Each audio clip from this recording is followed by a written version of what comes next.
Madam আপনি কাকে চাচ্ছেন? আপনাকে তো আমি চিনতে পারিলাম না। তুমি আমার সাথে এইভাবে কেন কথা বলতেছো? চল ঘরে গিয়ে কথা বলি। ঘরে যাবেন? কার ঘর? কিসের ঘর? যেই ঘরটারে আপনি ভাঙ্গা সারখার করে দিছেন ওই ঘরে আবার ঢুকতে চাচ্ছেন কেন ম্যাডাম? শোনো, অনেক মানুষ তো ছোটখাটো অনেক ভুল করে, তারপর নিজের ভুল বুঝতে পেরে যদি মাফ চায়, সেটা আরো বড় বড় মহান ব্যক্তিরাও মাফ করে দেয়। আর আমি তো মাত্র ইতিল পরিমাণ একটুখানি ভুল করছি, সেটা বুঝতে পেরে তোমার কাছে মাফ চাইতে চলে আসছি, তোমার সাথে সংসার করতে চলে আসছি।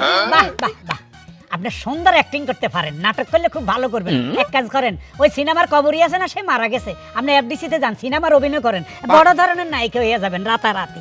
খালি গাড়ি বাড়ি, আমার এখানে তো অল্প টাকা নিছেন, ওইখানে খালি গাড়ি বাড়ি, অনেক তাড়াতাড়ি আপনি কোটিপতি হয়ে যাবেন। শোনো, তুমি তো আমাকে পাওয়ার জন্যই পুরো এলাকা ঘুরে ঘুরে মাইকিং করে আসছো, তো সে আমিই তো তোমার কাছে চলে আসলাম, তাহলে তুমি এভাবে কেন কথা বলতেছো? না তুমি আসছো ঠিক আছে, আমি মাইকিং করছি তোমাকে আনার জন্যই। তোমার মুখের থেকে শুনবো যে আমার অপরাধ কি, আমি যে বিদেশে এত কষ্ট করলাম, এত পরিশ্রম করলাম, দিন রাত খাটাখাটি করছি তোমার জন্য, সেই টাকা পয়সা তুমি মাইরা দিছো, আমার দুঃখের টাকা, কষ্টের টাকা।